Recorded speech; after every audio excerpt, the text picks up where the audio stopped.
Every year, thousands of women in rural as well as urban parts of India are forced into prostitution. In Uttar Pradesh, there's an unusual village where prostitution has been a sort of tradition for centuries.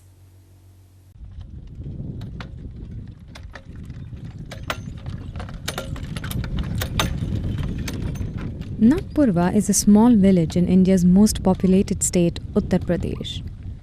About 5,000 people live here. Women here have been passing down prostitution as a profession from one generation to another. Not very long ago, all women in the village were sex workers.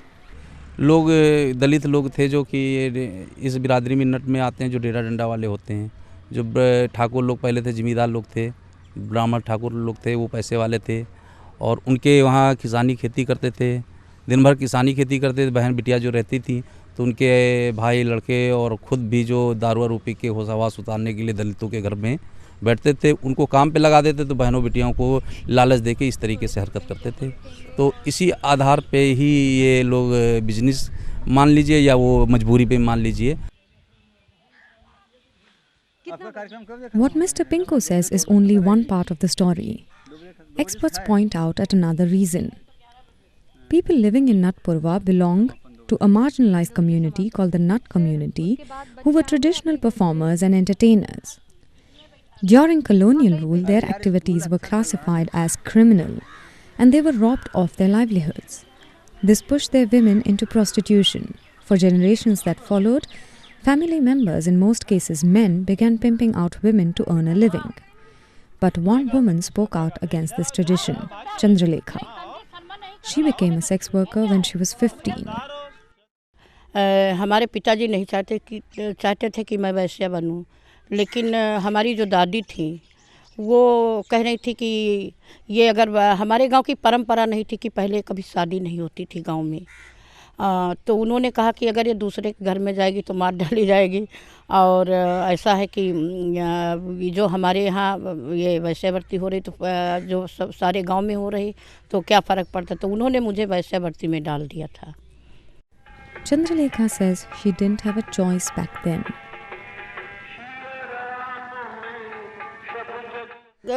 गलत तो लगता है, गलत उसी दिन से लगता है जब औरत के पास एक आदमी के बाद दो, दो के बाद चार, चार के पाँच, पाँच के बाद छः, हजारों आदमी आ जाते हैं उस महिला के पास, तो अच्छा तो तभी से ख़राब लगने लगता है।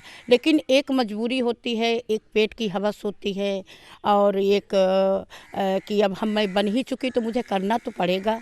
अब जब उस चीज़ में उतर ही आई हूँ तो अब तो कुछ हो नहीं सकता है, तो बुरा तो तभी से लगने लगता है। लेकिन वो सब कुछ सहती है, आए दिन वो मरती रहती है, अपनी ज़िंदगी किसी प्रकार से गुजारने के लिए उसे करना ही पड़ता है।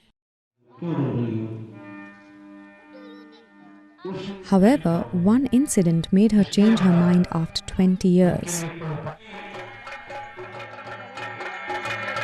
तो मैं नाचने गई थी तो वहाँ एक ठाकुर से हमारी लड़ाई हो गई, उसने मुझे गाली वाली दे दी कि माँ की गाली उसने दे दी। तो मुझे बहुत उस समय मुझे तैस आया कि देखिए कि हकीकत में एक वैश्या की ज़िंदगी का कोई वो इमेज नहीं होती है, एक वैश्या तो वैश्या। फिर मैंने उसी समय वो लौट के घर आई और वहाँ 2 दिन तक नाच गाना हुआ। उसके बाद मैं वहाँ खाना 2 दिन रही लेकिन खाना नहीं खाई, मुझे इतनी गुस्सा और मैं रोती ही रही। फिर घर जब वापस आई तो मैंने कसम खा ली कि आज के बाद मेरे पैरों में कभी घुंघरू नहीं बंधेगी। उस दिन से फिर मैंने घुंघरू का त्याग कर दिया। There's a lot of stigma attached to Natpurwa and its people. किसके बेटे हैं? प्रोस्टिट्यूट वैश्यावृत्ति के बच्चे। ये साले महारामी होंगे क्योंकि इनके बाप का पता ही नहीं किसके बेटे हैं। तो ये सवाल एक आते हैं और जब इस टाइप के सवाल जब आते हैं तो बच्चों को ऐसा नहीं कि बुरा नहीं लगता होगा, ज़रूर बुरा लगता है, मुझे पूरा विश्वास है बुरा लगता हो, लेकिन वो कुछ कर नहीं सकते हैं। Ram Babu has been working with an NGO called Asha Trust to help women involved in prostitution. Efforts by his NGO have brought a change in attitude. Over years, they have convinced more and more women to break the tradition and embrace a different future.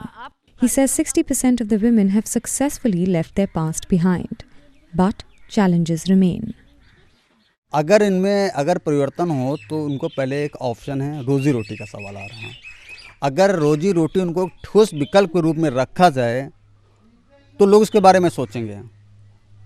अगर लंबे समय से अगर परिवर्तन करना है, उसका भी एक विकल्प हो सकता है कि जैसे हमारे कामचंद लेखा बहन ने बोला कि एजुकेशन की बहुत बड़ी प्रॉब्लम है, और जब एजुकेशन नहीं है तो वहाँ पे जो दूसरे कहेंगे वही करेंगे।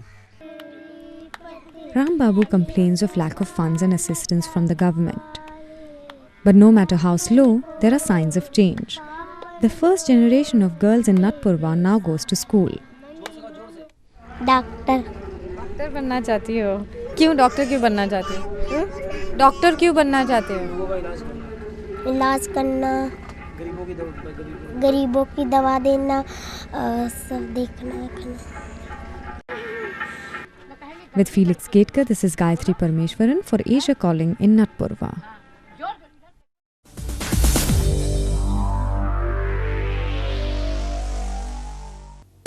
And that's all for this edition of Asia Calling, your window on Asia.